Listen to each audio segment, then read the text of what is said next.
For you after that, why was it important for you to say no more Trump because of his January 6th conduct, and do you stand by that? No, I don't stand by it, and I'll tell you why. I've now lived 4 years under the Biden-Harris policies, and I have to say that those policies are not only becoming an existential threat to our country's way of life, but to our allies as well. So when you Ambassador, I'll let you finish, but this is so striking. You said it was a no for me after that, after January 6th. I did. And here we are right now. I did. And you're saying it's a yes for you. It is a yes for me. It is an absolute yes for me. That is how badly the Biden-Harris team have prosecuted their job. But the whole point you seem to be making was that January 6th and that kind of attack on democracy is bigger than any policy. But I am seeing so many attacks on democracy that eclipse January 6th. Your son Hunter is on trial, and I know that you cannot speak about an ongoing federal prosecution. But let me ask you, will you accept the jury's outcome, their verdict, no matter what it is? Yes. And have you ruled out a pardon for your son?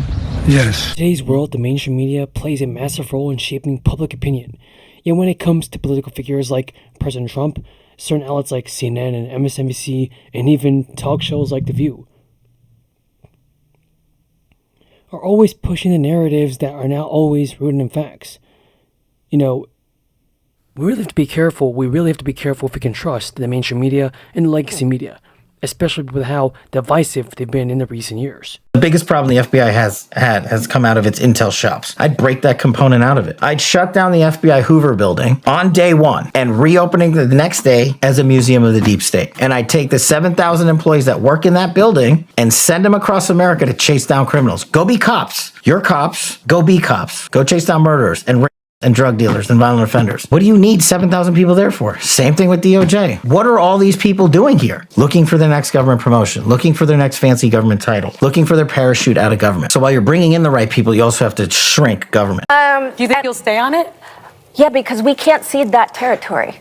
It's like a turf war now. That's how I look at it. And we can't, Not that one you don't. There's other ones you can come and grab, leave that to them, because that's what that is meant to be now. It's not meant to be any better. But if we're not representing our side of the political discourse, aren't we just saying, you know what, you can have Twitter? The media is meant to act as a watchdog, holding those in power accountable and informing the public of the truth. But when a narrative takes precedence over facts, the media's role shifts from being an impartial observer to a biased participant. Legacy media outlets like CNN, MSNBC, and The View always focus heavily on Trump and just amplify negative narratives.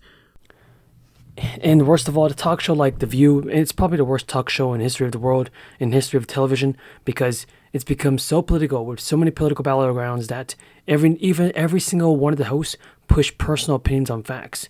It's fair to have opinions, right? It's correct to have opinions, but they always portray Trump as the bad guy, even though it's just not the truth. They always want to give in their own personal agenda. So far, the current White House has declined to weigh in on any moves from the incoming administration, and a Washington Post op-ed is asking if the sudden silence from a lot of what they feel are vocal Democrats is a sign that the resistance against MAGA is fading out. But for Transportation Secretary Chief Pete Buttigieg, he has a different message about moving forward. Take a look. We cannot be mesmerized by the worst things that we see happening. We will be inclined to react with shock by some things which are done precisely with the intent of shocking us. We need to move very quickly through the shock and condemnation into identifying what exactly has to be done. And that requires a more tactical mentality. And they're also saying a lot of Americans still are overcoming the shock by taking a breather over the holidays and planning to get back in the game after January 20th, which is something I've been saying for, I don't know, the past 7, 8, 9 months. Because you don't ever know what's going to happen with an election. You can hope and plan, and when stuff goes down, you got to make a decision. We're not going to know jack. And let's not even get talking about MSNBC and CNN because they have definitely faced criticism, rightfully so, for prioritizing sensationalism over accuracy. They lied about the Russia collusion. They lied about the Mueller report. They lied about Joe Rogan. So these media outlets are just very corrupt. And it's all because of the hidden agenda behind them. They have a business model. The outrage drives ratings. Trump is a polarizing figure. It generates clicks. He generates clicks, views, and the president would not pardon or commute the sentences for his son, Hunter. I just want to make sure that is not going to change over the next 6 months. The president's saying he would not. It's still a no. It's still a no. It will always be a no. It's still a no. It will be a no. It is a no, and I don't have anything else to add. Will he pardon his son? No. They made, I'll give you one concrete example. I was, not but it just happened to be that was the assignment I got. I got all the good ones. So I got Ukraine. And I remember going over convincing our team, or others too, convincing us that we should be providing for loan guarantees. And I went over for, I guess, the 12th, 13th time to Kyiv, and I was supposed to announce that there was another $1 billion loan guarantee. At the White House, President Biden honored an annual tradition for his final time in office, the pardoning of the turkeys. It's not always the turkeys you think he's going to pardon, but these are the pardons that he did. Take a look. Raised by the... Yeah, I hear you. Peach wants to speak a little bit. Peach weighs 41 pounds.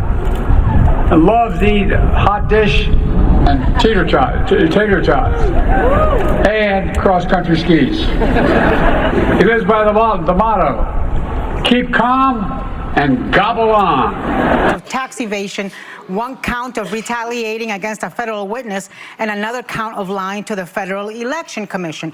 So I would say if people didn't have an issue with Trump pardoning his son-in-law's father, I don't think they should have an issue with Joe Biden pardoning his son. But I do think a lot of the country might have issues with both.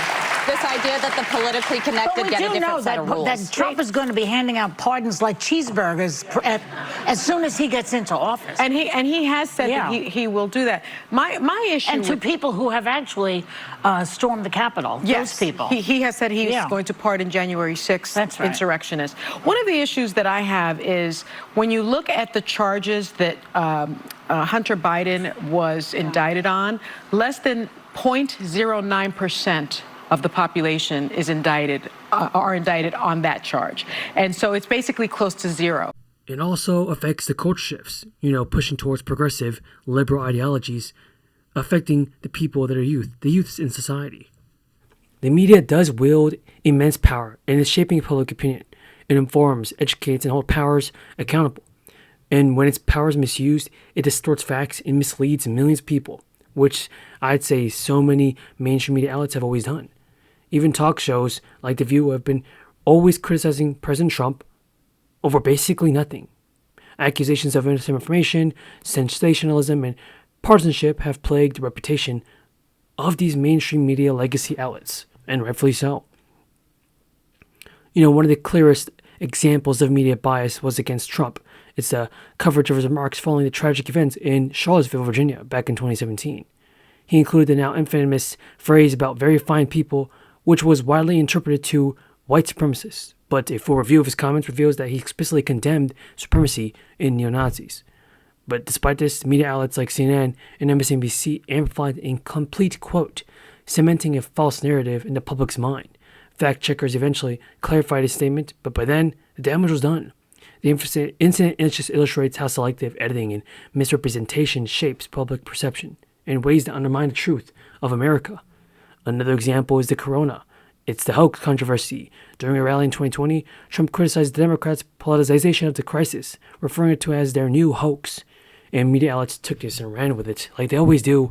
Talk shows like The View quickly claimed he was calling the illness itself a hoax, and the narrative spread, even though there was clear evidence that he was criticizing. Yesterday, Special Counsel Jack Smith had to move to dismiss the January 6th stuff in classified documents cases.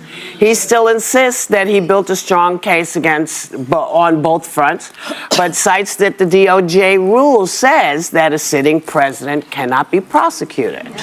Now, you know who continues to deny all charges, and the dismissal comes shy of about 4 years since the Capitol insurrection. So after all that time and money, are we going to get a rebate? We're not getting any money back? Okay, well. Nothing. What do you think of it? It kind of shows you there's no such thing as karma, doesn't it? I mean, it's like the Easter Bunny and affordable housing. It doesn't exist. Political tactics, not the illness. He knew Russia. The View has definitely got to be the most toxic TV show. It's become significant with players in political commentary. These shows are opinion-driven, no facts at all, no factual basis. Host Joy Behar, probably the worst of the worst, always exaggerates claims about Trump. In addition to the hoax narrative about the illness, she made baseless accusations regarding Trump's policies and statements without providing any basic fact, any factual evidence. The issue which has platforms is the lack of journalistic rigor. Opinion is represented and presented as a fact, creating an echo chamber for their audience. They just want to get the claps, they want to get the views, they want to get the politicization of their audience. It's predominantly liberal, let's not forget about the View, and there's a little challenge to host narratives. The one-sided commentary fuels polarization and reinforces preconceived biases. And while it's fair to have political opinion, the line between commentary and misinformation is often blurred. And CNN and MSNBC are two giants of cable news, right? They've all been accused of prioritizing sensationalism as well. They have reported zero facts about President Trump, especially during the presidency. And I bet you now, during the recent win for President Trump, it's only going to get worse with their new crazy outlets.